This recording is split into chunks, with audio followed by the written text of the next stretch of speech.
जैसे ही अधिवक्ता साथियों, जैसे ही माननीय उच्च न्यायालय की डबल बेंच ने न्यायिक कमीशन गठित किया, उसके बाद देखिए लोक सेवा आयोग की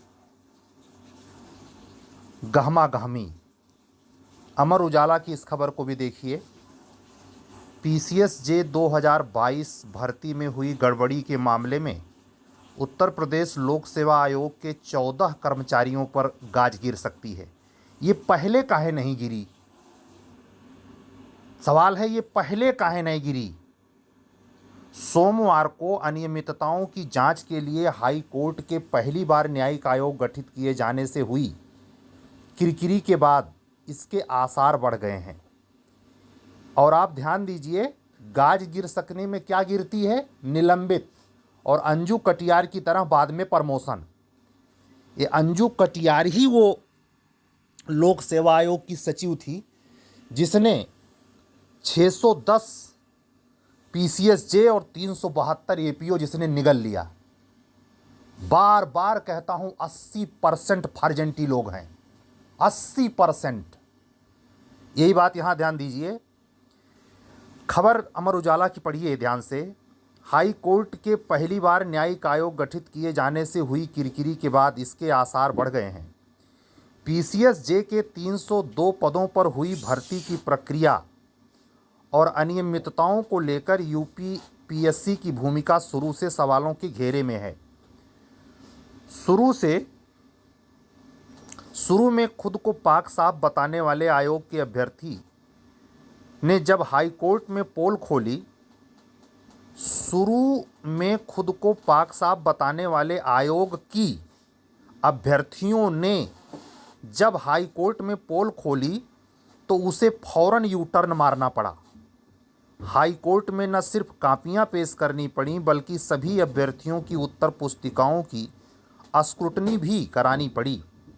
इसमें कापियों की अदला बदली पकड़े जाने के बाद आयोग ने 3 अधिकारियों को निलंबित किया। मैंने क्या कहा? निलंबित केवल लीपापोती है।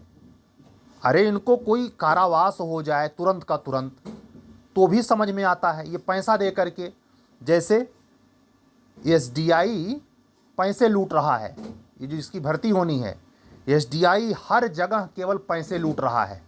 उसका एक काम है कि जो लोग भर्ती स्कूल में पढ़ाने नहीं जाते उनसे पैसे ले रहा है। मतलब अंधेर गर्दी की सीमा क्रॉस है। और ये मायावती एक ऐसी मुख्यमंत्री थी जिन्होंने इंस्पेक्टर राज खत्म करने की कोशिश की थी और किसी सरकार ने इंस्पेक्टर राज पर ध्यान नहीं दिया है। इसमें कापियों की अदला बदली पकड़े जाने के बाद आयोग ने 3 अधिकारियों को निलंबित किया। एक के खिलाफ कार्रवाई के लिए शासन को लिखा गया, जबकि सेवानिवृत्त कर्मचारी के खिलाफ भी विभागीय कार्रवाई शुरू की गई। केवल जिस दिन पेपर में खबर आता है उसी दिन हलचल होती है, उसके बाद कोई पूछता नहीं। विभागीय कार्रवाई शुरू हो गई।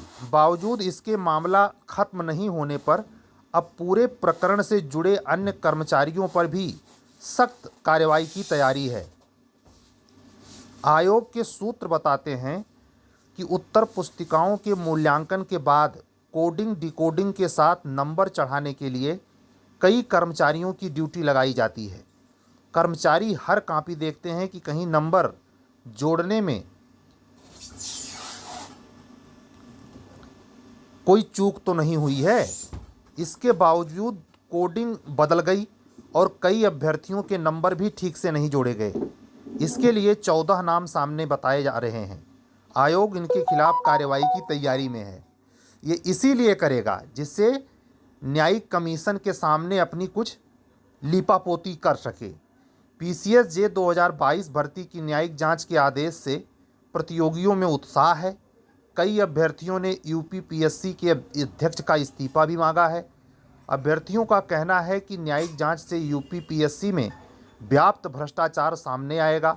आयोग की भर्तियों में हेरा फेरी को लेकर लंबे समय से न्यायिक लड़ाई लड़ रहे अवनीश पांडे ने न्यायिक आयोग के गठन पर खुशी जताते हुए कहा कि सीबीआई पूर्व की भर्तियों को बरसों से जांच कर रही है। ये गति बेहद सुस्त है। काश इनकी भी न्यायिक जांच की मांग करते। इसके इससे आयोग की सफाई हो जाती, लोगों को न्याय मिल पाता।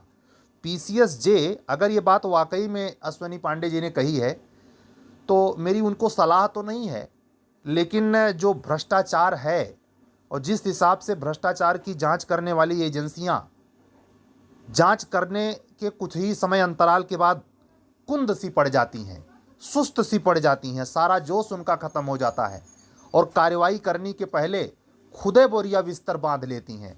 कहीं यह न्यायिक नियुक्ति आयोग के साथ भी ना हो, ये पॉसिबल है। इसलिए अब देखना है, समय के गर्त में है, ये होगा क्या। पीसीएस जे 2022 के आवेदक रहे प्रशांत पांडे कहते हैं कि न्यायिक जांच का निर्णय प्रथम दृष्टया दर्शाता है कि न्यायालय ने भर्ती में बड़ी खामी देखी है। ये आयोग की कार्यप्रणाली पर गंभीर सवाल है। आयोग व अध्यक्ष से हम सबका विश्वास उठ गया है।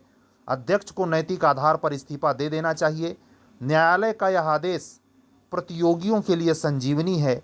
पीसीएस जे के ही अभ्यर्थी रोहित चौरसिया ने जांच का स्वागत करते हुए कहा कि न्यायिक जांच से पता चलेगा कि छात्रों के साथ किस तरह का अन्याय हुआ है।